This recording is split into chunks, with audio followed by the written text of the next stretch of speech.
Good morning, millennials. Welcome back to The Toast. Happy Tuesday. No, Wednesday. Happy Wednesday. We are putting the family in Friends and Family Week here at The Toast because I'm joined by my little sister, my confidant, my inspiration, and kind of also my muse. That's true. It's the Snatchler. Hi, everyone. Welcome. Oh my God, I feel like I haven't been here in a while. You haven't been to this studio in a very long time. Yeah, I mean, the last time I did this was here, but I don't even remember when that was. Probably maternity leave. Yeah, or when I did QVC from this studio. Yes.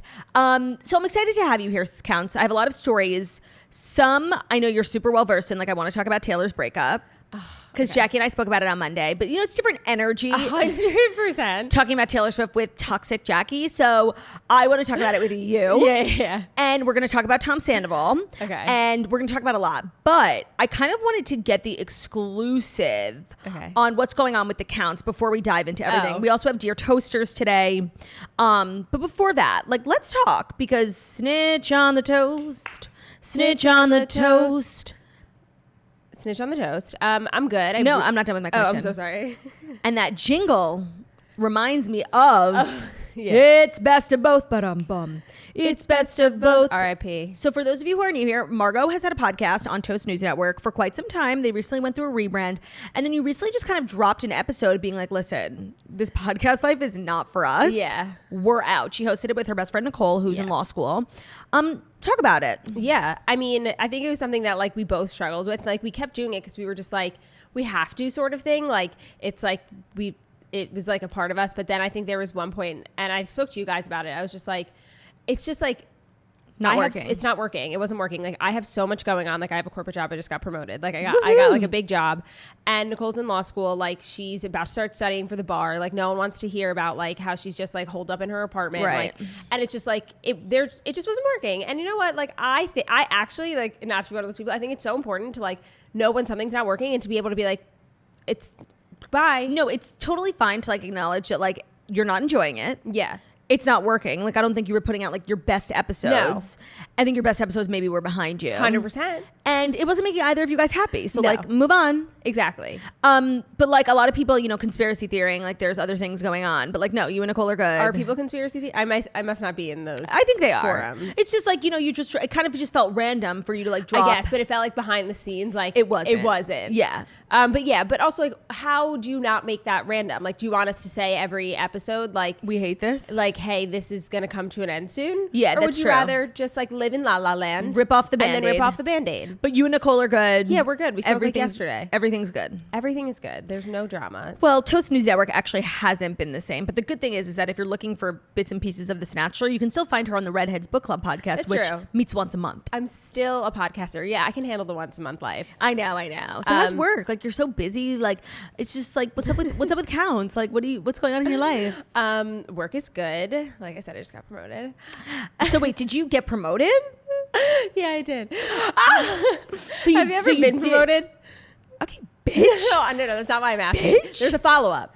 Have I ever been promoted? No, but I just want to say it's not because like I wasn't No, of course. I just have been doing this always. No, for sure. The reason why I asked is like, you don't know the feeling of like when, like it's the best feeling ever. You're giving like corporate judgment energy. No, like, that's not what I'm doing. I can get it's just such a good feeling. No, we're really proud of you and we're happy for you. So it's really great. That was promoted to what?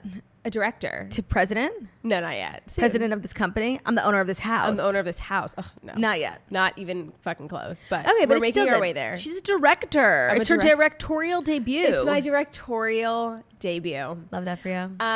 But besides that, everything is good in my life. Knock on wood. Knock wood. I am still single, guys. Don't worry. But actively working on not being. Right. Relatable. No PA stories though for you this time. Yeah, that was a good one. You called me at a good time. Oh, the days I've been on have been pretty good. Really? Yeah. That's such a relief. You know, these guys, Margo. Yeah, it's and tough. we get a lot of, and so it's good for Dear Toasters today because I feel like you can relate. We get so many submissions about like just guys doing the most like abhorrent things. It's not like, so outright. Like he pushed me. It's like saying and doing the most like disgusting weird things. They also do like the absolute bare minimum and think that you need to like give them a round of applause. Right. And like a blowjob. Yeah. No, like it's not happening. No, I feel for the single girlies out there. Like I obviously love Ben and I'm grateful to him, but I'm also grateful to him like that I don't have to do that. Yeah. But also like I will say, I mean, it depends like how you are in your singleness. Like some people are like so upset that they're single, and some people embrace it. Yeah, so it depends, but like the thought like of like that someday, probably like soon in the near future, like God willing, I'm like gonna have to like share my life with someone. Sounds horrendous. Yeah, so, well, not share your life, because that part is actually great. It's the share your space. Like it's just like all of it. Like it's no longer just like me and Mags. Like you have to be me, Mags, and this other person. But and aren't you looking forward to a father figure in Mags's life? No. She needs that kind of stability. She's kind of like this recluse. Like she's just like, she comes from a broken family. And she needs like a strong paternal figure. No, like I think I'm totally kidding. I think that we have such a good thing going. You do, but like Mags loves everyone, and so imagine there's like another warm lap for her to lay in. That for sure. That I'm excited for. But then it's also like, get the fuck away from my dog. Let me ask you something. Margo, it's going to be our dog. Just you have to be prepared I don't want for to that. About that. Let me ask you something. Like, let's say you started seeing a guy and it was like going really well and you were really happy and like into him. And then he like comes over and either he's like allergic to dogs or like he just doesn't like connect with Magnolia. The not connecting part, I don't mind, because that can be worked on and like will eventually be rectified and whatever, more for me. But the allergic part, not an option, because it's on my Hinge. It's on your Hinge. She's on my Hinge. Like, what do you put on Hinge? Like, it says pets, yes? Yeah, pets, yes. And then one of my photos is me and Max. Of course, because literally the most important person in your life has to be acknowledged. Obviously. Am I on your Hinge? Like a picture? Yes, you are. We have one family photo, the one from Utah. Oh, so it's like an old, ugly picture of me. Like I look gorgeous. Yeah, okay. Oh, actually, you and I are doing like an upcoming brand partnership together. Yeah. And last night they emailed asking if there's a photo that we both approve. Oh, we're gonna have to Photoshop. So I said we would take one today. Like, let's take a gorgeous photo today. But I don't have like my hair done. And shouldn't a gorgeous photo be like us in like dresses? We're gonna have to talk about it. We'll workshop it. The thing is, like, I can really only work with photos taken in the last like 3 months. But can we Photoshop a photo together? Okay, I knew this was gonna be a problem. Okay, we'll have to figure it out. Like, maybe we just send separate photos. I agree. But that really wasn't like an Can option. they just pull from our Instagrams? Those are clearly approved. Those are approved. But like I said, only from the last 3 months. You know? Okay, so all is good with counts. Like, all's good with counts. Feeling good. We have so much fun, good stuff coming up. I know. We finally got our tickets for the first show to Taylor in Nashville. I was updating everyone on the podcast about it. And and didn't give me credit? You fucking bitch. I literally did. The next day, I was like, first of all, do you know what? I'm not even tell me. No, tell me. You know what? Why don't you fucking listen? Please just tell me. No. I listened that day, the one time I did. The first day I talked about it, like, I was just kind of telling the story of what happened. And it was very like me. Like, I. Yes, I agree, because I did everything. The next day, you then really took on the reins, but you listened to the podcast from the day before, the next day. So like, so much had happened. Then the next day, which I know you didn't fucking listen to because you don't support women in podcasting, I said, oh my God, and Margo's been doing so much. The spreadsheet, I give you so much credit. Okay, thank you. But you just weren't there to listen. You just want to complain. You just want to complain. I learned that from you. You just want to complain. Bitch. So we got our tickets for Nashville Eras. We also just got tickets for New York Eras, but right. It's going to be, we're going to go twice to New York because there's 3 shows. Well, we can also, like, we're going with a brand for one. By the way, it's that was so clutch. So clutch. And they have a suite. So that it's another suite for us, which is great. But we need to experience Eras from like up close and with personal. The people. Yeah. Like, we need to feel the energy. Also, like, it's important to note that we might have to go to all 3, because if there's one chance that one of the MetLife surprise songs is Long Live and we miss it, I'm just letting you know you're never going to see me again. Okay, why would you think it would be Long Live? Like, at MetLife? Why? Oh, I don't. I'm just saying, like, if she hasn't performed Long Live at any point, like, it gets closer and closer. Unless, like, Long Live is going to be, like, the last one. But Margo, what? In her rotation of... Oh my God, calm down. You said Margo, like, weird. In her rotation of surprise songs, she has not been throwing in Speak Now songs, has she? It's been Red, it's been Evermore, it's been... That's a fair point, but there's... In no world could she not perform the one song she has about her fans. It's literally the soundtrack of the Eras tour. It makes no motherfucking sense. She should open with it. Like, yeah. It makes no motherfucking sense. So that's all. Yeah, that was all I had to say. But also Stagecoach. What is your dream lineup for surprise songs? Long Live, obviously. Ooh, and then I haven't really thought about my second one. I think I'm not going to assume it would be a Speak Now as well, but maybe New Romantics. Duh.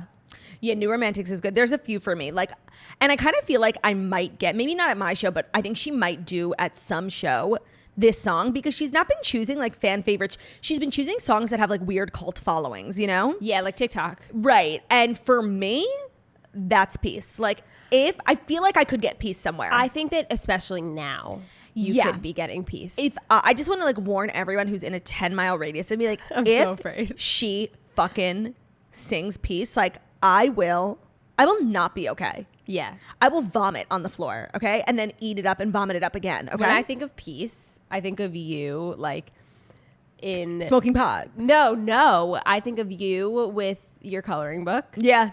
In like a puffer, sitting in like 20-degree weather. Looking at nature. Yeah.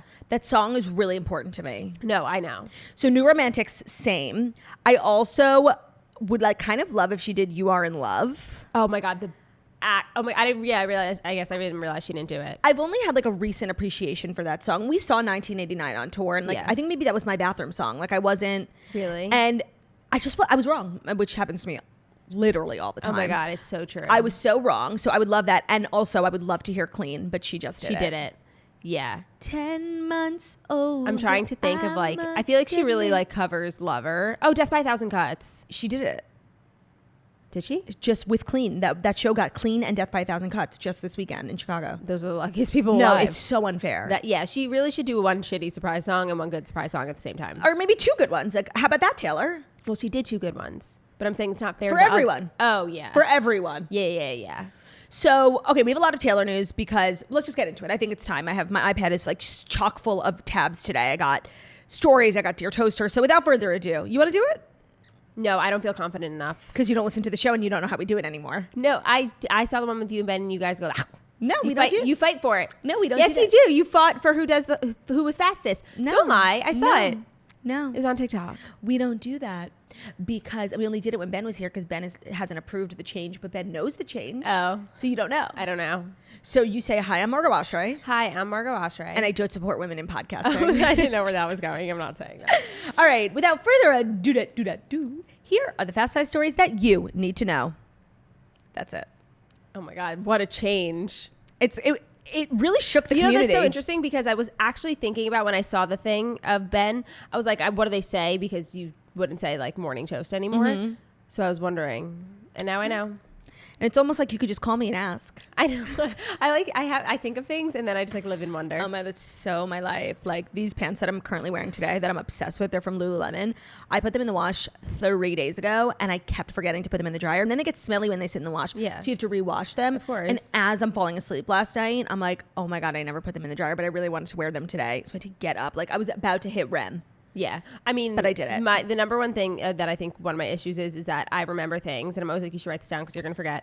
And I always forget. Like my number one feedback from my boss in my review was like, I tell you to do things and you go and sit back down at your desk and you don't remember. You need to leave a pen and paper on your nightstand. No, or not even just that, my phone. Like, no, phone is not like writing it down. You will remember it. Like something about the hand motion, you will remember. I know.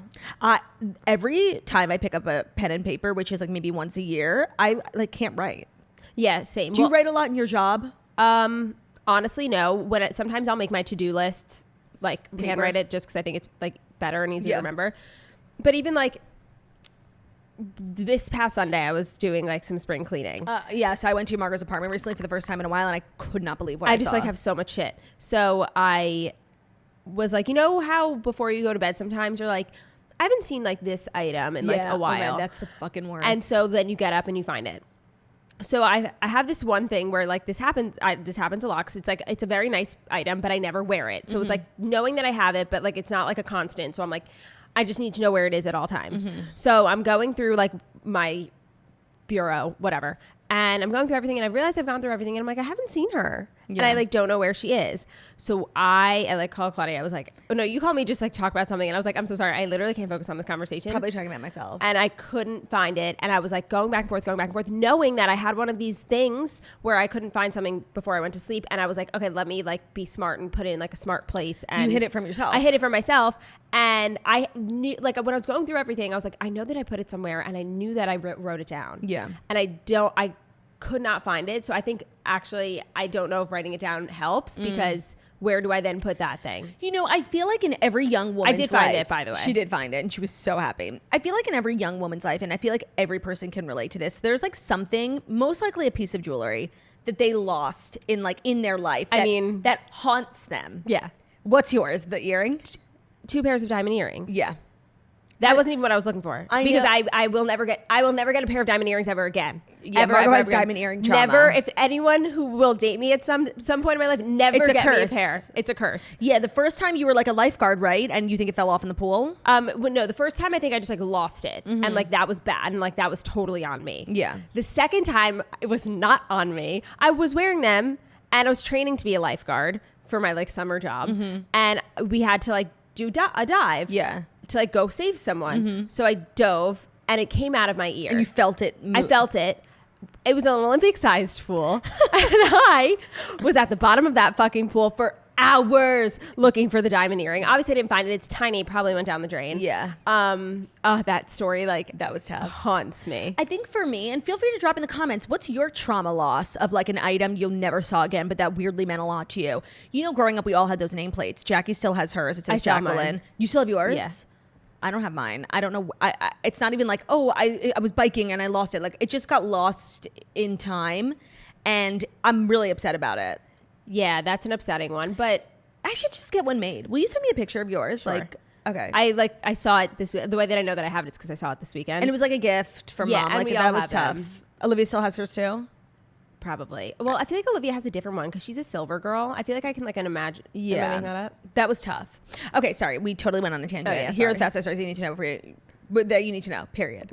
Today's episode is brought to you by Nutrafol. 30 million women are impacted by weakening or thinning hair. If you're among them, know you're not alone, and there's a solution you can trust to deliver results. Millions of Americans are experiencing thinning hair. And you know what? Recently, that's been me. I was telling literally you last night. I have obviously experienced like a change in diet, and a very sad effect of that is I will like run my fingers through my hair. And this happened like a few months ago where I started noticing it, where I would curl my hair, and in my lap, I could make a wig. I was like, that's like a lot of hair to lose. And of course you lose a little bit of hair every day, but it really started to like freak me out where I'd run through my hair and like see kind of chunks coming out. And Jackie and a lot of my friends have used Nutrafol, and I felt like it was like a really trusted brand, and I've had a really good experience with it. It is the #1 dermatologist recommended hair growth supplement. It's clinically shown to improve your hair growth, the thickness, and the visible scalp coverage. Nutrafol supports healthy hair growth from within by targeting the 5 root causes of thinning, which can be stress, hormone, environment, nutrition, and metabolism. They have 3 unique formulas to support women through all stages of life, including postpartum and menopause. Each formula is physician formulated using natural, drug-free, medical-grade ingredients in consistently effective dosages, so you get the most reliable results. So you can grow thicker, healthier hair, and of course support the toast by going to Nutrafol.com and enter promo code TOAST. You'll save $10 off your first month subscription. This offer is only available to U.S. customers for a limited time. Plus free shipping on every order. Get $10 off at Nutrafol, spelled Nutrafol.com, promo code TOAST. Today's episode is also brought to you by Athena Club. And you know what? I've been like rocking shiny shaved legs because I recently got a new razor and the holder that like it attaches to the wall with. And you know what? I kind of feel like I'm not like other girls. Like, I shave my legs in the wintertime, bitch. Like, I'm not like you. Wow. So Athena Club's razor has over 5,000 5-star reviews from customers, and it is designed with built-in skin guards to help prevent razor burn while being gentle on curves. The razor blade is surrounded by a water-activated serum with shea butter and hyaluronic acid, which, of course, as we all know, is a holy grail for skincare. Mm-hmm. The best part of the razor kit is that it's only $10, and it comes with 2 blade heads, a magnetic hook for shower storage, and your choice of handle color. So me and Ben like had this really dark period where we were sharing a razor. Oh. And I just felt like, considering like what I shave and like what you shave, like I just feel like it's not cool. Yeah. And so I got myself like a whole new setup from Athena Club. I'm like, Ben, fuck off. I got a pink one and I hung it on my side of the shower. We have 2 different sets of shelves. Like, this is clearly mine. And I'm telling you, I know he's still using my razor. Like, who wouldn't? It's so gorgeous. And like every time I go, it's probably like from Dwayne Reed. Yeah, I like pick it up and I look and I'm like, I could tell, you know, that he's been using it. It's really annoying. They also have the best shave foam to use while you're shaving, and it will leave your skin soft, hydrated, and smooth. Show your skin you care with the Athena Club Razor Kit. Head to athenaclub.com and use code TOAST for 25% off your first order. Again, that's athenaclub.com. Use code TOAST for 25% off. Athena Club has also launched in Target stores nationwide, so make sure to check out the shaving aisle to buy their products in-store IRL. All right, Margo, our first story is something I know you did your homework on last night, so I really appreciate, and I know you know the basics, and I actually feel like you kind of knowing the bare minimum and me knowing everything is perfect for the story that I'm about to share. So Andy Cohen has dragged Howie Mandel's interview with Tom Sandoval, saying he didn't do his homework. So the Watch What Happens Live host laughed at Howie Mandel's interview with Tom Sandoval on Tuesday night's show, claiming that the podcast host didn't do his work. So, you know, Andy ends his show doing a mazel of the day and jackhole of the day. And he named his jackhole Howie Mandel for like having Tom Sandoval on his podcast. And like, literally, this is the interview of a lifetime. I'm just confused by like why they chose that. Okay, let me tell you. I don't even need my iPad. Like, I know more than this about Page 6. So weirdly, okay, so you know Tom Sandoval in his like, he's turned 40 and he's like been having a midlife crisis, and like a few years ago he started like this band. I've seen it on TikTok. Tom Sandoval and the Most Extras, because literally one time 3 years ago on the show somebody called him extra and he tried to like turn it around and like make it when people like do that. No, you can do it. Like Taylor did smart. Taylor did it with like Snakes and Reputation. Like that. You did it with Disgraced Queen. We did it with Disgraced Queen. This is not the same. No. Like, so it was just cringe, and it's like a cover band, and it's literally 15 people in the band. It's the biggest band. Can he sing? No. Okay. And it's just like narcissism in its truest form. Like, yeah. So one of the guys in his band, who he literally pays his band members $1,000 a day, like just to hang out with him. Like, the band is bleeding money. It's crazy.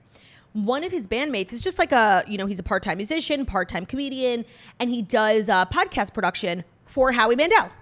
So it's just this weird coincidence. And from Howie's perspective, I mean, who knew Howie Mandel had a podcast? This was By the way, I had no idea. It was a great thing for Howie.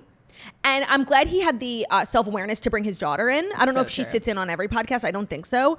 So at its core, like, okay, I can understand. For Tom Sandoval, I mean, he's such a fucking thirsty starfucker narcissist.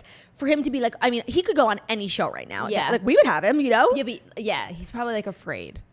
For him to go on the show of a person who has quite literally no idea what's going on, the stakes are so much lower. It was actually kind of smart. Like, I understood it. Howie's not going to check him and be like, but on August 24th, this Bravo account reported. He's not going to get checked. So you know what? I kind of understood it.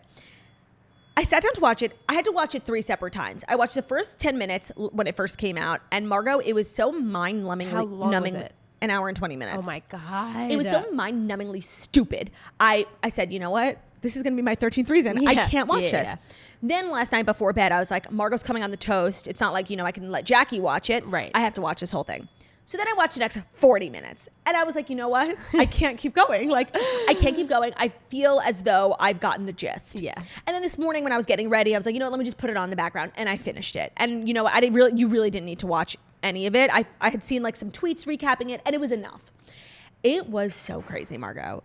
So first of all, Howie Mandel has no fucking idea who these people are.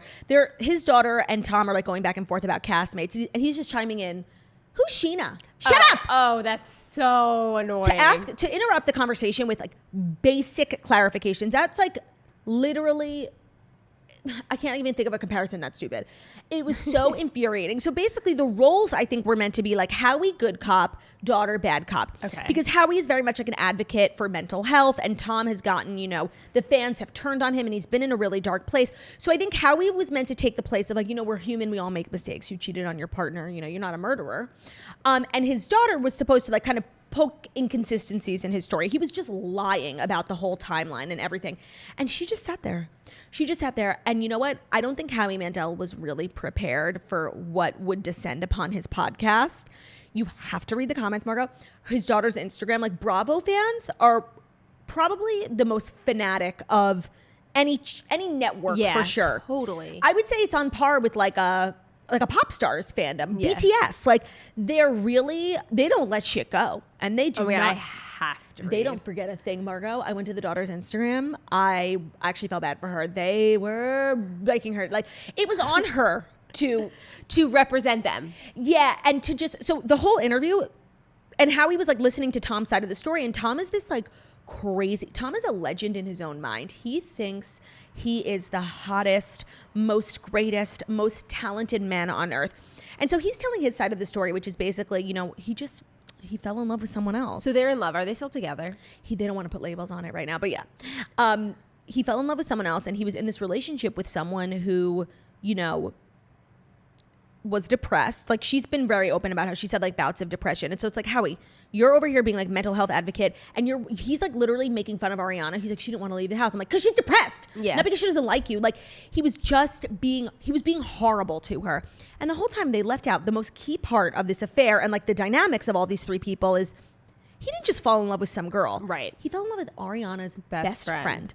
Like, Raquel has been brought into this group, brought into the show. Like, she was brought in because she was in a relationship with James. And when they broke up, like, everybody could have like ditched her and not filmed with her, and she wouldn't. Ariana like made sure that the girls, and then Sheena started becoming friends with her. It was all Ariana. Ariana's a really nice girl. She's never been like the starter of the drama. And they totally left that out. That's like such an important piece of context. That's why it's so fucked up. That's why it's right. I mean, it's fucked up, period. But that takes it to another level. Margo, this interview, it was infuriating. And the whole thing about Tom and Ariana, and they really weren't never a match, because Ariana has said from the beginning, she's very, you know, anti-patriarchy. She's very not traditional. She doesn't want to have kids, and she doesn't want to get married. She likes being in a relationship. She doesn't feel the need to get married. And Tom has never like fully been on board with those things. And those are core things. If you met someone who didn't want to have kids, like, yeah, that's a deal breaker. 100%. It's right. There's certain things that are just, for some people, deal breakers. And he said towards the end of the relationship, like, he was really withdrawn because he had fallen in love with Raquel. She didn't know that. And he had suggested they go to therapy, and therapy really started working for Ariana. But he had taken her to therapy to break up with her in therapy. But she started using the therapy as like, oh my God, like, let's fix this. And she wanted to have a conversation with him about freezing her eggs, like, for him. It was so heartbreaking. Did he say that in the thing? Yes. I couldn't believe he was admitting all these things. Because he probably doesn't even realize that it's like wrong. Narcissist. Yeah. He was saying these things that were so heartbreaking that I think he was saying to defend himself, but made him look so bad. He also said, you know, there had been like rumors and like people saying certain things about me and Raquel, but Ariana didn't believe it. She chose to trust me. That's what, because she should. Literally, how bad does that make you look? Now, some of my inside sources, it was very odd because the cast has been doing their own Sheena has a podcast. Right. Lala has a podcast. They all have podcasts. So they've been blowing this up, in part because it's their job. You know, there's a big scandal going on in their show. Their show is so relevant right now. It really hasn't been relevant in many years. Right. So they're all making the most of it, and they're all defending Ariana. And I think everything they're doing has been done with Ariana's blessing. You know, Lala's selling merch about, you know, with something about the scandal on it, and it's all going to Ariana's favorite charity. Like, Ariana is very much a part of all the girls. They're really close with her. And Tom was going on and on about how disgusting it is that they're all exploiting this. And like, Margo, if you only knew how his role on the last 8 years of the show has been finding other people's like tea and skeletons and bringing it to light. Right. Like, he's the bone carrier. To hear him be like, it's just so disgusting. Like, I've known these people and they're out here exploiting, like, pot, kettle, you're motherfucking black. Margo, it's, as somebody who knows the history, to watch the interview was an exercise in self-control. Like, I have two questions. Yeah. Does Andy Cohen hate Tom Sandoval? So, I mean, I don't know if Andy's like getting personally invested in the drama. I think he's so grateful as he's like an executive. He really was one of the first champions of the show. Right. Like, I think he's grateful that this is happening. I'm sure at the reunion, he never takes sides, but he does push. He asks the obvious questions. He's a few times he's dropped the ball in Bravo history, Monique and Candace. But for the most part, he like asks the questions, and he scours the internet for like Bravo fans, and he takes their questions. So Andy doesn't like hate him, but he's definitely not going to help him in this situation. Schwartz. It's a very good question, Margo. I'm glad you're a very good student.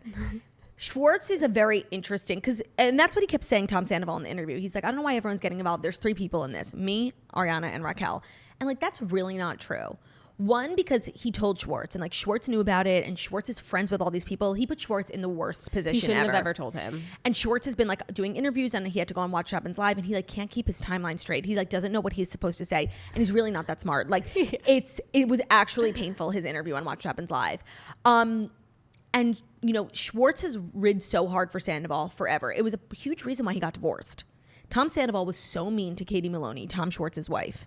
And Tom Schwartz, like never defended his wife. And then that was just a pattern in their relationship, but it was really bad with Tom Sandoval. So to say that Tom Sandoval was a reason for their divorce is entirely accurate. I know it sounds crazy, but like it was fair. But Tom Schwartz just like fucking rides for this guy so hard and nobody knows why.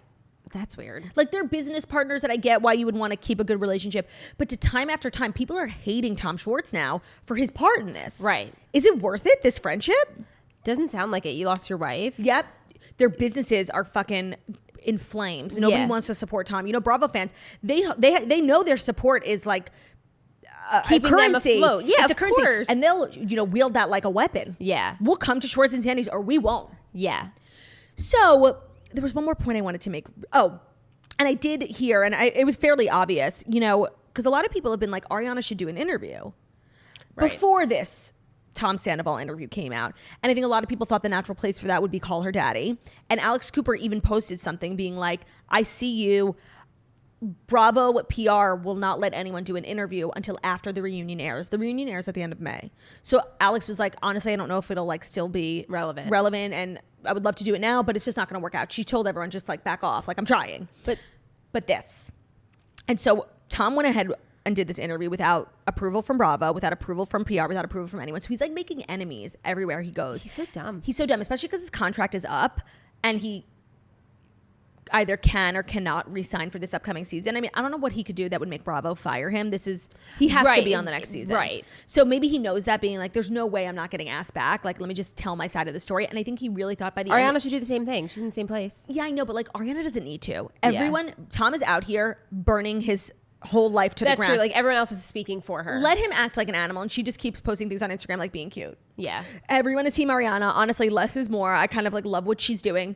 This interview, I will never get the brain cells and the hour and 20 minutes back. Yeah. It was so mind-numbingly stupid. And I love that Andy addressed it. And Watch Happens Live is weirdly, most of the time, not live anymore. So if he wants to address something, like he has to do it the next day. And like it's kind of awkward. So I guess last night happened to be an interview that was an episode that was live. And what he said was he accused him of being the jackal of the day. And accused him of apparently not knowing what he was getting himself into on the Howie Mandel Does Stuff podcast. And he said, now both Sandoval and Howie are being dragged on social media, which is so true. And he said, Howie, you have to be careful before you take a side. Bravo fans are very passionate, especially when you're going to take the wrong side. At the end of the interview, Margo, first of all, does Howie not have like a publicist? Margo, like just there's someone to like be like, I blame the daughter. Like she knows the optics and she let her dad just burn it to the ground. At the end of the interview, he's like shaved Tom Sandoval's mustache. Margo, it was so stupid and kitschy. And at the end, he was just like, you know, to the audience, like, he's a guy, he made mistakes. Like, it's not that bad. Like, it's okay. If you see him out, go to his bar. Like, really, it was trying to be like he's this. Like writing for him. Redemptive. Do you think that like Howie's like mad? Or he's like happy because I'm sure it's the most downloads he's ever gotten? I don't think Howie Mandel like really cares about like negative feedback. He's a lifelong comedian. Like, you don't care about shit like that. So no, I think he's overwhelmingly happy that his podcast, that's pretty much nobody knew about before, is on everybody's lips. So true. So you know what? What they say is bad press is no press, whatever they say. There's no such thing as bad publicity. It's true. Yeah, that's true. Oh my God, you guys, I will never, like, I'm mad at Howie Mandel. Like, actually mad at Howie Mandel for making It's so funny that you just referred to him as a comedian, because when I think of Howie Mandel, I think of America's Got Talent. When I think of Howie Mandel, I think of Deal or No Deal. Both not comedians. No, but those jobs go to comedians. Like, when you think of why can't I remember his name? Steve Harvey, excuse me. What do you think? His talk show. But he got a talk show because he was a successful comedian. I guess. Ellen, comedian. Well, yeah, but that I knew. Like, every major, like, host is a comedian. Not so much these days, because it's like, oh, you have a follower? Come host this. Kelly Clarkson, Drew Barrymore. Yeah, that's true. They're but like the Jimmies. The Jimmies. It's really like, to have a background in comedy, you can do whatever you want. You can be an actor. Sorry, I'm about to take such a left turn. Yeah, go. But did you hear about James Corden and how like for his final episode, like One Direction might be getting back together? Okay, like I heard this fake ass conspiracy theory, yes. But like there's a lot of like stuff. No, there's a lot of good reasoning. Like, there's a lot of good reasoning. Also, like, if anyone could do it, it would be James Corden. Okay, but do you think that means like One Direction 4 members or One Direction 5 members? 4. Yeah. I really don't. Well, Zayn, he like has posted like 2 videos of him singing. You and I. And then night changes, I think. I just want to say, like, I would prefer if it was 4. Same. I like literally hate Zayn, and I don't care. Like when he left the band, I was unaffected. I'm like, by the bye. way, that album was Fire Flames. That was Midnight Memories, or you that was and me Made in the got AM. A whole lot of history. We could be the greatest team that the world has ever seen. You and me. Oh, you're done. Okay, Sorry. All right, next up is the breakup news of the century. We don't need to go into the details of the breakup, but I did think it was really interesting. Taylor Swift was seen out in New York City for the first time since the Joe Alwyn breakup news. And also just like, we got a paparazzi picture of Taylor and we probably haven't gotten that in 2 years. No, Taylor is only seen if she wants to be seen. Right. So for me, her going out to dinner out on the town, New York City, via Corota, which is like clear, it's like a celeb hotspot. 100%. Not that good. If you want to go see celebrities when you come to New York, go to Via Corota. And getting paparazzi'd, that to me is a confirmation of the breakup. Okay. That's her subliminal way of being like, yeah. I just remembered that I had a dream the night that this broke that Taylor and I like ran into each other. You're not okay. And like became friends. And she was like telling me all about it. And what did she say? She was just like so happy to be rid of him. I kind of feel like that might be her energy. Like she's just like, oh, like finally. Yeah. There's also been reports coming out, like people trying to speculate. At first it was said, you know, sources say it's totally amicable. Now people are saying he really couldn't handle her fame and he was jealous. Right. Well, that narrative makes a bit of sense to me in terms of like... It's just too obvious. But that they were like in the bubble in 2016 and then they went right into the pandemic bubble. And he's really... I mean, this is her first... That's a lie. Never mind. I was going to say this is her first tour of them as a couple, but Reputation. And he was able to handle it then. Yeah. And that was really when she like emerged from like... her dead. And it was like the snake, whatever. So actually, I don't buy it. She is much more famous and ubiquitously like well liked right now. Well liked, yeah. But I don't know. I don't but believe it's all that. Good things. You know she's always been famous. I'm sorry. Yeah, and it's all good things right now. Like knock on wood. Yeah. You know, like last time it was like, oh, does this person like you're scared to say the name Taylor Swift because you don't know what kind of reaction you're gonna get. Yeah. Whereas now it's like she's beloved. Yeah, I don't think that's the reason. I think it's far too obvious. I actually think like the kind of boring reasoning of like the relationship just ran its course. How is that possible? Sorry, I don't want to be that person, but how does like because it seemed like it was a relationship where it was like they were going to get married, like they were going to have kids. It wasn't a question. It was just like right, it was so over. Like, what are you saying? If I date anyone for 6 years, run its course? I don't know. It's a good question. I really don't know actually what that means, but I'm just having a hard time believing it's like really animus. I don't think there's any animosity. Yeah. I don't think she really does anything really with so much animosity until she's pushed to the point where she has to. Which is a good segue into our next story. So if you want to say anything else about Taylor Swift's breakup, like who you want to see her with, now would be the time. Actually, it's not our next story. Forget it. Who I want to see her with. I would love for her to like date like a star. Like I'm ready. Like I love Joe Alwyn. He was like nice and cute, but like he wasn't a star. He was very like indie music festival. Like I want her like at the Oscars with like. But she doesn't walk red carpets with her mans, so it doesn't even matter who she dates because we'll never see them together. I know, and because I feel like she's figured out that that's the recipe to making her life work. Manageable. So it won't even like matter. So I guess it doesn't even have to be. Maybe it's just like a businessman, Beau. It's probably better if it's somebody out of the business because if that whole fame thing is true. But if she dates like Ariana Grande, like met a real estate agent who like from New York, like and then like married him, like that would be fucking wild to me. It would be boring. Yeah. And I'd be like, why you? Yeah. No, it's when you're that powerful as a woman, it's very hard. It's like, okay, you could date someone on your level. There are very few people, let alone, you know, hetero men that you have to like that are single. Like I don't even know who it would be. Yeah. Or you could date somebody totally out of the business. But that's just like boring for your fans. Right. Or you date someone in the business who's not as famous for you. And then there's a whole contemptuous. And then you make their like Morgan Evans, Kelsey Ballerini. Right. But then it gets weird. Yeah, 100%. Then it gets motherfucking weird. Oh my God. I had the craziest dream about Kelsey Ballerini. Good? Bad? Bad. I can't even say it. It was so crazy. I'll tell you about it afterwards. Like the Taylors were in my dream. You were probably there. Ben, like the Turks and Caicos crew. Yeah. Brian.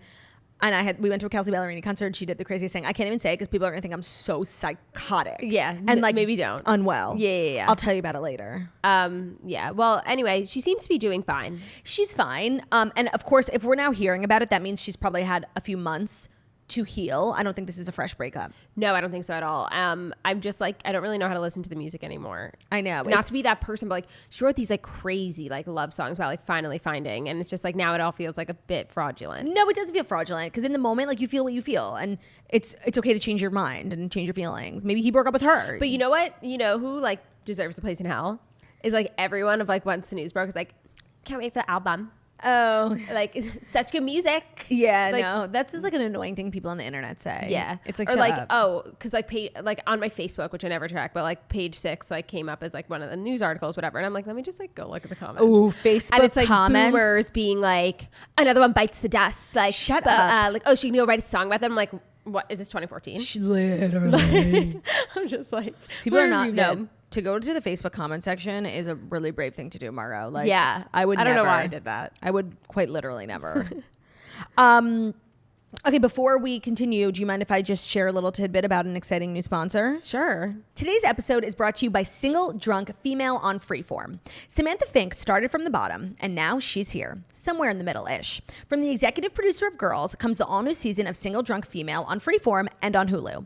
549 days sober and counting, things are looking up for Sam. This is the first birthday she's looked forward to in forever, even if she's spending her party hiding from everyone in the closet. She's living with her overbearing mom still, trying to hold on to her not-so-dream job writing the most important listicles on the internet, and she's knocking on her ex's door at 2 a.m, which is never a good look. Counselor. I've never done that. The Guardian called Single Drunk Female a next-level Fleabag. It's refreshingly in your face, raves Refinery 29, and BuzzFeed calls star Sophia Black Dahlia a total on-screen darling. And they dare you not to fall in love with her.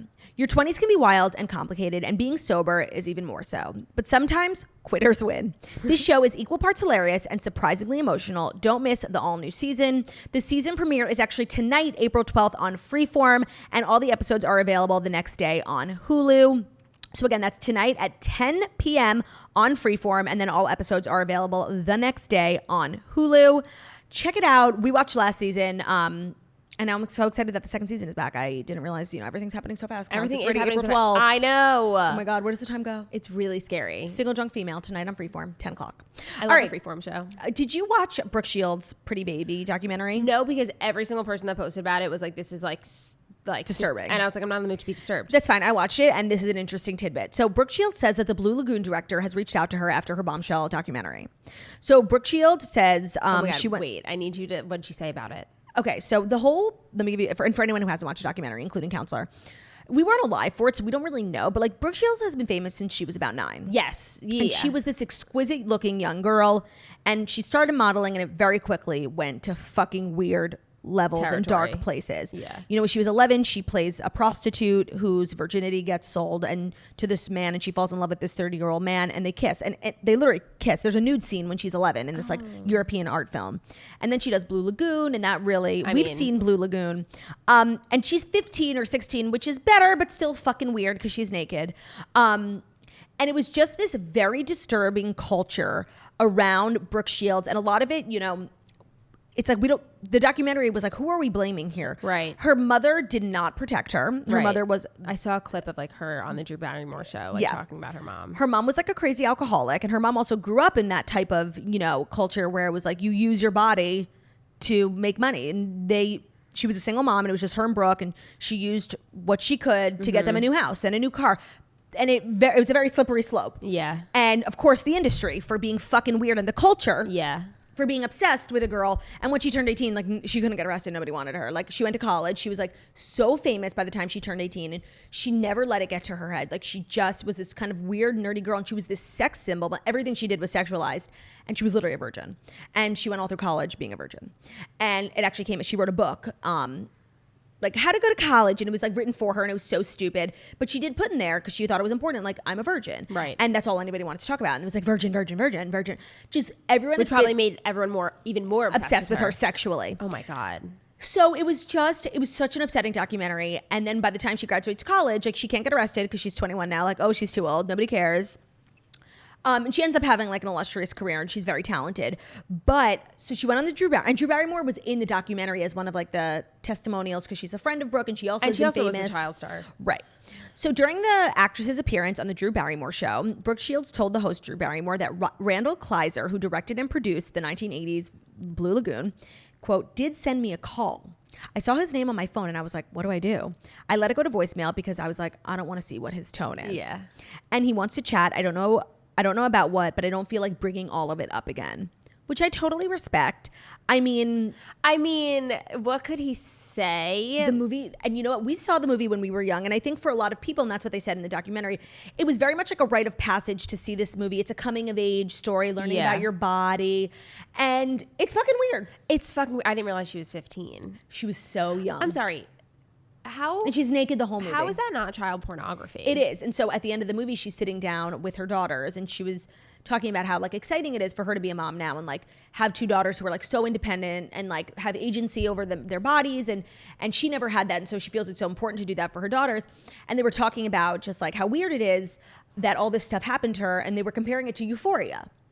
Okay. And they were like, because we're watching Euphoria, which is like really sexual about high schoolers, but they're 25. I was going to say, they're 25. And Brooke was like, that is so interesting. She like thought that was the craziest thing. And they're like, Mom, it's literal child pornography. And the craziest thing was that like Brooke had been shot nude photos when she was 9, like for like this artistic like book or whatever. And they never were published. Then she got really famous when she was like maybe 15 or 16. The guy wanted to publish them. There was like full nude of a 9-year-old. And her mom sued him. Okay. And they all went to court and it was just horrible how they like cross-examined her and they lost and he published the photos. He owned the photos. Like Brooke's mom. But that he should be arrested. I know, but if it's art, I think it's like a blurred line. Isn't that fucking weird? Oh my God. That is actually disgusting. Yeah. And it was just like everything in life for Brooke was so hard. Like she wanted to get pregnant and she got pregnant and she had crazy postpartum depression. Like couldn't even hold her baby. Yeah. And she finally wrote like a real book about it. Like, and it was all about postpartum and how she was somebody finally got her in therapy and like it changed her life. And I think she went on meds. And fucking Tom Cruise goes on the motherfucking, I don't know if it was Oprah or GMA or some shit, and was like, because the book became this phenomena for women. They were like, oh my God, nobody had spoken about postpartum. They're like, I went through this too, and like I felt fucking crazy. And motherfucking Tom Cruise went on this show being it's always about Tom Cruise. Yeah. He was like, it's really irresponsible that she's telling women to start taking medication and like, making them feel crazy. That literally, she was like, I couldn't believe Tom Cruise was coming for me. She didn't even know him. It was like, but the book had become such a thing for women. And he's over here being a little fucking rat. And people fucking went after him and he had to apologize. It was great. Good. Yeah, it was great. It was great. But like, you're kidding. You're kidding, Tom Cruise. Shut the fuck up. There's so much wrong with you, Tom Cruise. Like I do want, yeah, right. Those in glass houses, Tom, shut the fuck up. The call is coming from inside the house, Tom. Shut the fuck up. You and your analogies today. Oh, am I saying a lot? Yeah, like how many times are you going to say she couldn't get arrested? Did I say that a lot today? Yeah. That kind of like is my favorite phrase. What's your favorite phrase? Oh, honestly, I do actually think my favorite phrase is the call is coming from inside the house. Yeah. Ugh, I'm so bad at on the spot, like phrases. No, on the spot, like questions. Like even when you were like about Taylor, like what surprise? Like I need to think. Well, then you really shouldn't go on podcasts. That's literally what the whole premise of a podcast is. Yeah, that's so true. I don't know what my favorite phrase is, but I'll circle back. Maybe that. Oh, great. What do you think this guy wants to talk to her about? Like apologize? Did she drag him at all in the thing? No, they didn't say his name. And honestly, like now I know his name, he should have just shut up. So true. I feel like probably apologize just because in this day and age, like if he were to not, then that would be an even big, like, you know what I mean? Yeah. I just like love Brooke Shields now. Like I'm obsessed. I've always loved her. She like is so like gorgeous. She was so extraordinary looking and so natural. And when you like see interviews of her and these disgusting men and like all they're like, so you're a virgin, huh? Ugh. And they're just like asking really creepy, disgusting questions. It's so crazy that the world used to be that way. Like people would watch this and not think anything of it and be like, oh, let's go to bed. No, I know. I always see clips of that, even with like Taylor or like Ariana Grande, Lindsay like random, Lohan. yeah, and like people would just ask like random, like disgusting, such like invasive questions, and I'm like, in what world? And by the way, it wouldn't just be men; it would be women everyone. Too. Yeah. I just love Brooke Shields. Like I'm wishing her the best. Same.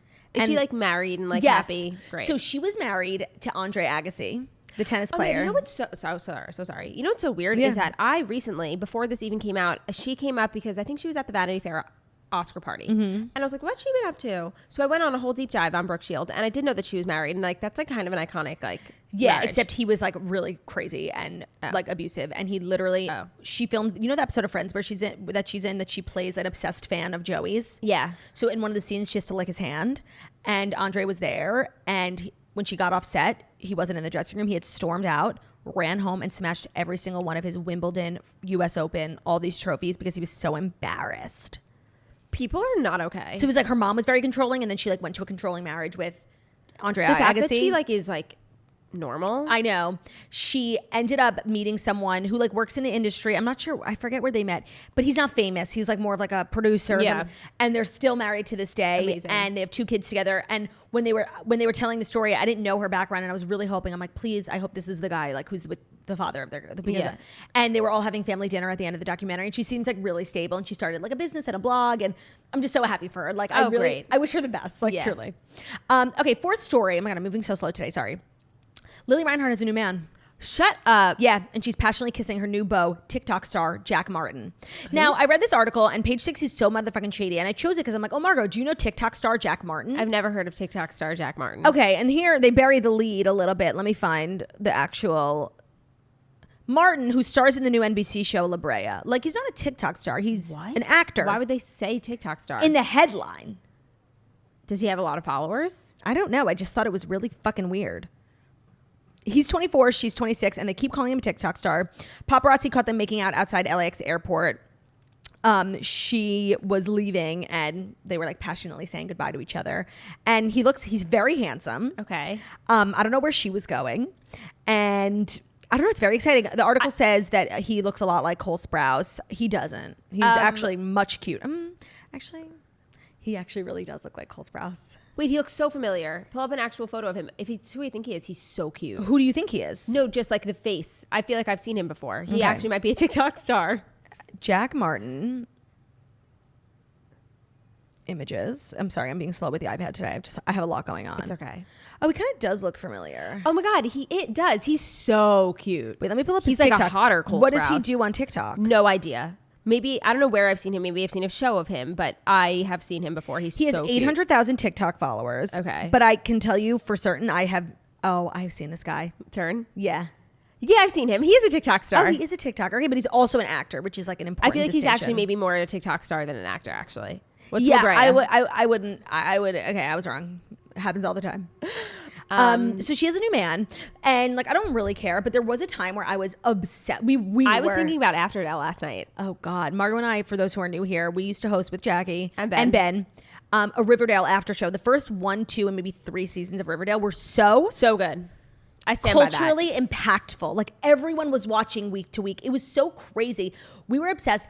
Those guys got so famous. Like, and now they're still famous, but like nobody cares. Nobody cares. And I'm curious. This is the final season of the show. No one's watching anymore. But like, where do it's they about all like go? gargoyles and ghouls and it was Dungeons and Dragons. Oh boy, yeah. But where do they go from here? Counts like. Well, they I have think 20 million followers. Yeah, each. but also what I will say is that the show hasn't stopped them from taking on other jobs. Like Camila Mendes is in like a different Netflix movie like every day. That very problematic Netflix movie. Did you ever see it? Which Do Revenge with Maya Hawke. No, I didn't watch it. It was extremely anti-Semitic. I don't know if you know that. Oh, I didn't. Yeah, we did a whole episode on it. I can't get into it. It was too harrowing. Okay. So I feel like they like all take on like so many different like projects.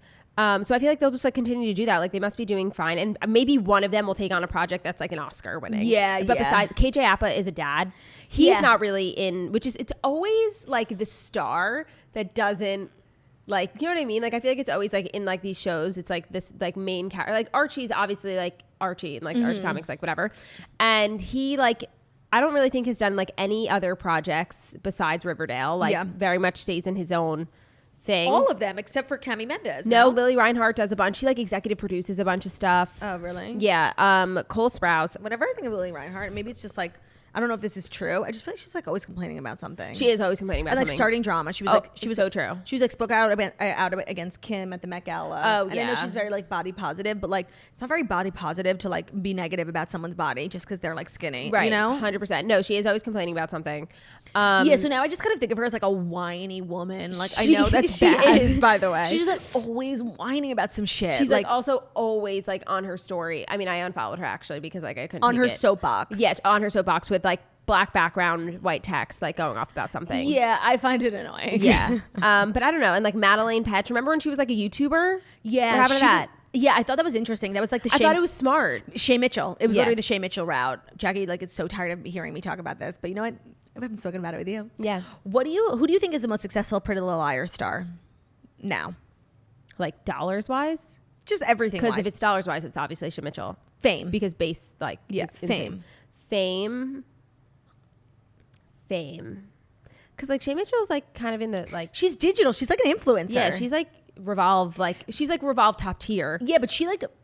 makes the money of a celebrity as an influencer, and her job is very much influencing, which is kind of ideal. So would you say like Lucy Hale? Lucy Hale is like such a recognizable face. Like I wouldn't say it's Troy Belisario, and I wouldn't say it's Ashley Benson. No, it could have been Ashley Benson. Yeah, but she's just like low key. Yeah, so I would say it's between Lucy and Shay. All I'm saying, I just like would love to know like if someone like who's bored and like wants to go do an interview on the street, like if you could just like hold up both pictures and like just who has the most recognizable recognition. That I'd love to know. My whole point in bringing this up is like I do find it. I will find not it very you like pinning women against women. Yeah, that's literally all I do here. Clearly, you never watch a show. I don't support women. I am just curious to see like how they all shake out after this. Riverdale. It's a very interesting case study for me. Same, because also I feel like it was the first big show that like truly like took over the world in a really long time, like from like Gossip Girl era. Mm-hmm. And now we've had so many of those shows since, like Outer Banks and Euphoria, but like Riverdale was first. Yeah. So this is the first one that's ending. Yeah. So it's ending on like a flop. It should have ended 3 years ago. Well, it should have they just should have never taken the show in the direction that they did. Yeah, that too. But everything good must come to an end. Yeah. And the timing is so important. Yeah, it should have ended. Yeah, the fact that it's still on is just like shocking. It's the craziest thing to me. That's how I feel. Like I cannot believe there are still people who get up and watch The Bachelor. Same. It's insane to me. Insane. Oh, God. She sneezed on it. It's true. Yeah. All right. Our fifth and final story, before we get into Dear Toasters, is a little bit more Taylor Swift news because John Mayer is like talking about it. No, he's not. Where? Yeah. At a concert. I saw a clip of it on social media and I wanted to make it a story and I totally forgot. So John Mayer reveals his new thoughts about his song Paper Doll, which is of course rumored to be about Taylor Swift. So John Mayer has gained some clarity on one of his songs. The singer revisited his 2013 track Paper Doll during a concert at the Golden One Center in Sacramento, California. As seen in a video circulating on social media, John mused as he strummed the opening chords of his guitar. He said, "I wonder if people don't like this song because it sounds a little pissed off. I don't really like pissed off as a song," he continued. "There's something about it that's a little bitchy." The 45-year-old tries, quote, not to give bitchiness in his music. He acknowledged that it happens sometimes and called out the song for what he described as sarcastic bitch vibes. John added, "I guess it is sort of a little bit bleh."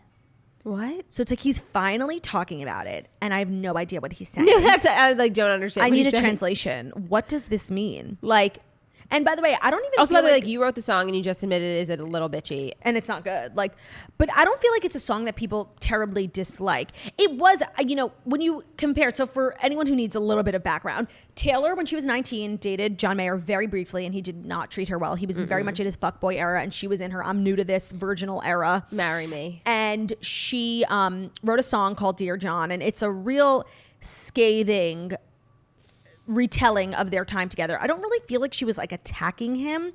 I feel like it was like her song wasn't catty. No. It was just very it was honestly truthful. It was truthful, and like it was a story about like young innocence and borderline trauma. That's what it was. And years later, literally nobody, John Mayer, he released a song called Paper Doll. And the only real clue that it was about Taylor is the line, "'Cause you're like 22 girls in one, and none of them know what they're running from." Of course, 22 is Taylor's thing. That's literally the only proof. That's the only proof. And his song is a little mean because not only is it like 10 years later, why the fuck did you have to bring that up? Yeah, literally. Two, it is bitchy. It's like very much, you're not going to talk about the substance of the relationship. You're just going to talk about like digs at her. Right. But writing a song about someone is writing a song, and when Taylor does it, she has to be okay with other people doing it, honestly. So true. And I'm sure that she is. I don't think she cared about Paper Doll, mostly because it wasn't this like big hit. Right. You know? Imagine. Like how many streams do you think Dear John has? 500 million? Yeah. Actually, let's look it up. Speaking of, I wanted to talk about the rumor that Taylor was shooting a music video in Liverpool this past weekend, and Taylor Lautner was in it. I just want to say, when you Google Paper Doll on Spotify, Paper Doll comes up, and then Dear John comes up right underneath. I feel like that makes sense. How do you see how many streams I never know. Has? Unless it's like in the top 5. If you go to the album. Okay. And you might not be able to pull it up on your phone. Of course not, because why would they make anything easy for me? What album was it? It was Paradise Valley, I think. Paper Doll. Oh, it doesn't say. Yeah. Whatever. All I'm saying is like competition-wise, Taylor's song won. is bigger. So my question the conspiracy theory, can you just call Taylor up? Okay. Taylor Lautner. I actually could, but if I got an answer, I couldn't share it with you. I mean, I could. Yeah. But the audience, no. And I'm limited in my power here. Yeah, I understand. So Taylor Swift, there's like a rogue paparazzi picture going around of her filming a music video in Liverpool. It's clearly her. She's like she has something with like the art in her hand. Yeah. And then there's another photo of people claiming Taylor Lautner is involved. And Joey King. And people are thinking it's a Speak Now music video because Joey King was in Mean. Yeah. I would love that. And it is believable, especially because of all the guys Taylor has dated. I think, I know, the only person she's ever really like wrote an extremely complimentary, nice song about and totally took the blame for everything that happened in their relationship is Taylor Lautner. Yeah. Like he came out looking great. Amazing. And also like, I feel like they're friends. I feel like they're maybe not friends, but they're definitely on good terms. Yeah. And it would be great for him. It would be great for her. I could there's so many crazy Taylor conspiracy theories out there. And I could definitely see this one being true. Mm-hmm. I just wanted to bring that up. Yeah, no. I feel like I probably couldn't call Taylor Lautner up. Ben could. They're like really close. Yeah. And I feel like Taylor Lautner might not even say. With Taylor Swift, you have to be very tight-lipped. I feel like he wouldn't even say. By the way, I agree because he probably wants to like stay in that circle. Yeah, of course. I would. Hello. Yeah. Okay, those were the Fast Five, and you definitely needed to know them. I 100% needed to know them. But we have Dear Toasters. And we're also very excited about what's about to happen because Dear Toasters is brought to you by a brand new sponsor that people are not going to be okay with. Okay. They're not going to be okay, Margo. Tell me. Skims. Shut the fuck up. Skims is the solution-oriented brand creating the next generation of underwear, loungewear, and shapewear for everybody.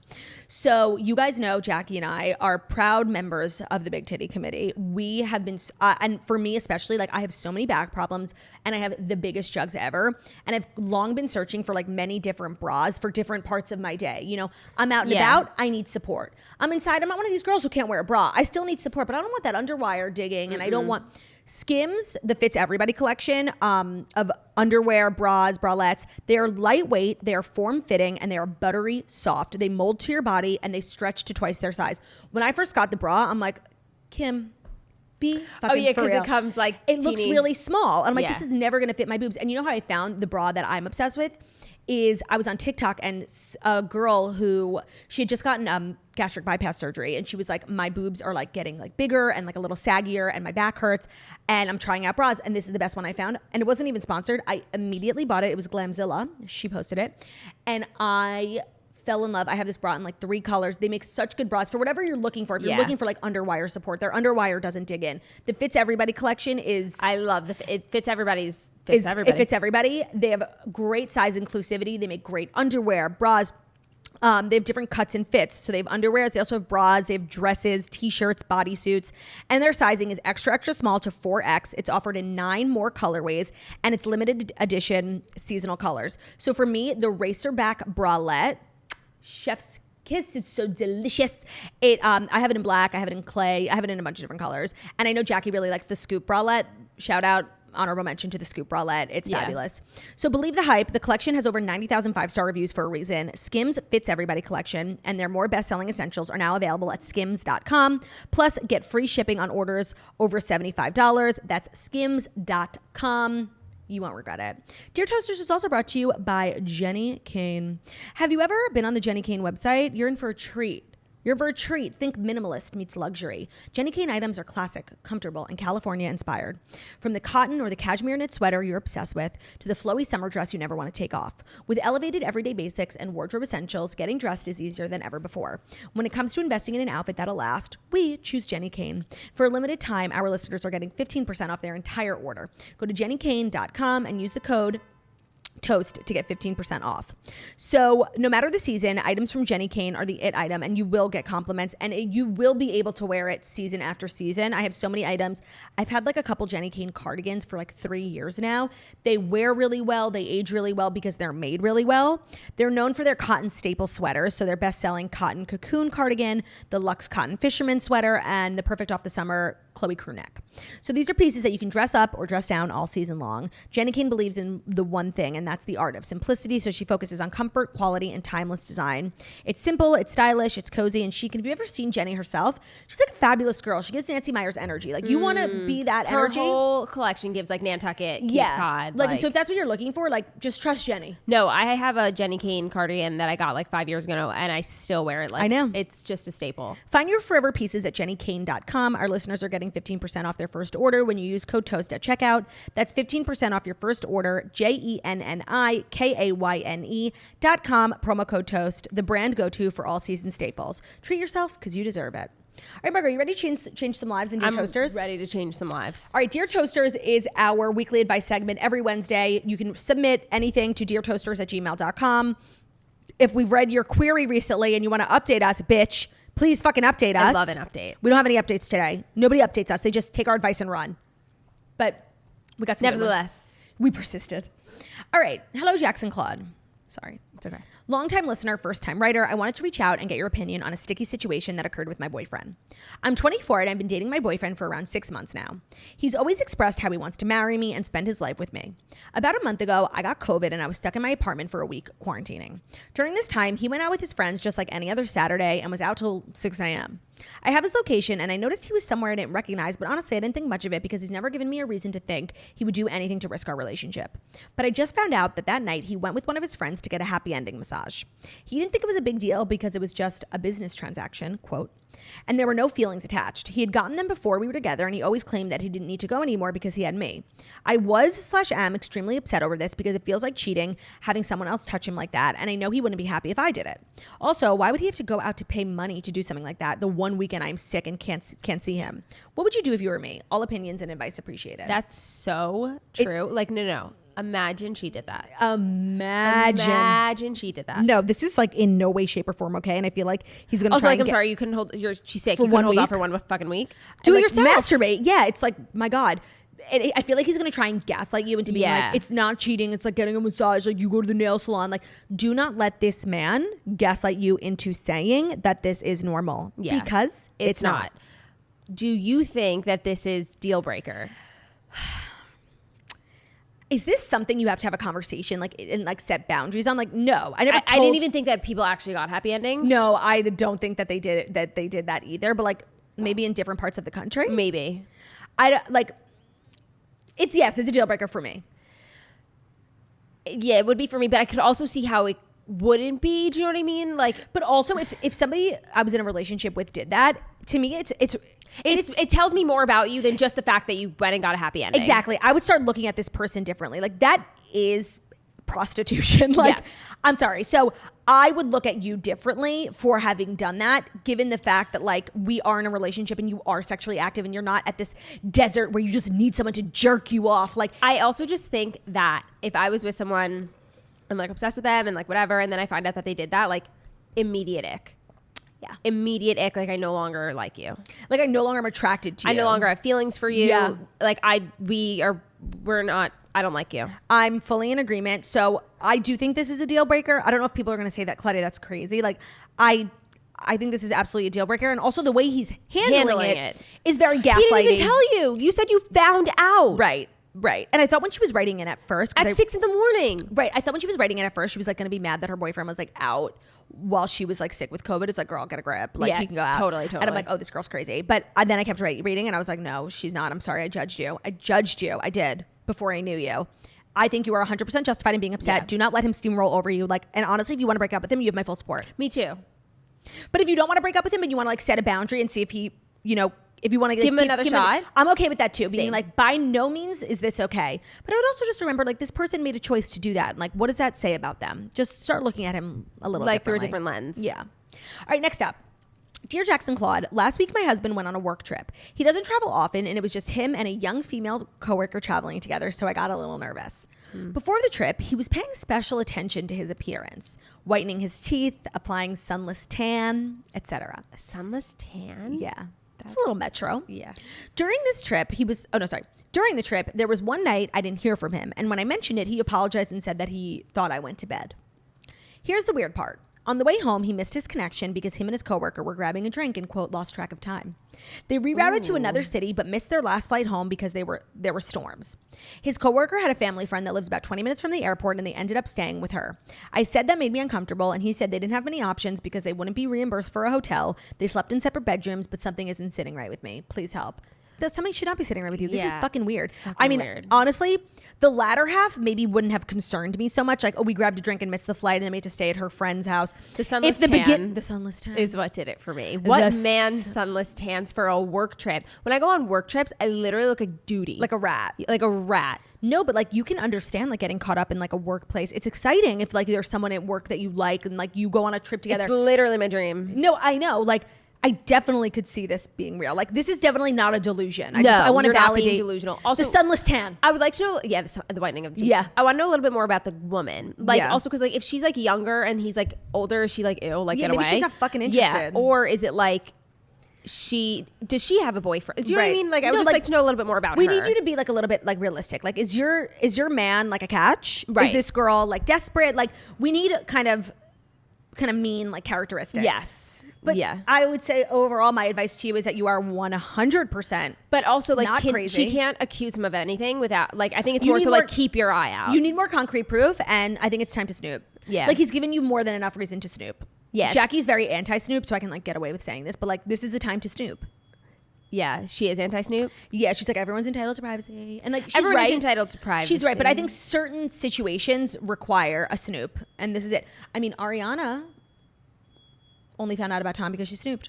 Oh, by the way, I meant to ask that. That's how she found out? Yeah, so it was like a month. And then had the news break. So a month ago, they were at a one of his dumbass concerts for his band, and his phone like either fell while he was on stage or she went through his phone on stage and saw like sexual videos, FaceTime screenshots, like really, and she told everyone. And it came out almost immediately, maybe 24 hours later. Got it. So with this girl, you're not crazy. I think #time to snoop. Yep. There's never been a better time to start snooping. Our third and final Dear Toasters is kind of like making me nauseous. No. Hey, Jackson Claude. My mother-in-law loves to cook, and she's a great cook. She loves to host my husband, my brother-in-law, his family, yada, yada. But there's a big problem, though, and it's been going on far too long. Oh, gosh. She's a finger licker. Ew. And it's not just like a little lick here and there. Full blown, all fingers in her mouth. She sucks. Ooh. And it's not just limited to when she's preparing and cooking the food. She also licks her fingers when we pass the food around the table, which is family style, so it gets on all the shared serving utensils. She even makes sucking noises when she licks her fingers at the dinner table. I'm so grossed out by it to the point where I completely lose my appetite. It's not only disgusting, but it's completely unsanitary. My husband seems fairly unbothered by it because, of course, he's been exposed to this his entire life. How do I address this without offending her and being pegged as a snobby daughter-in-law? Or do I just get over it and deal with it? Please help. A not so finger licking good toaster.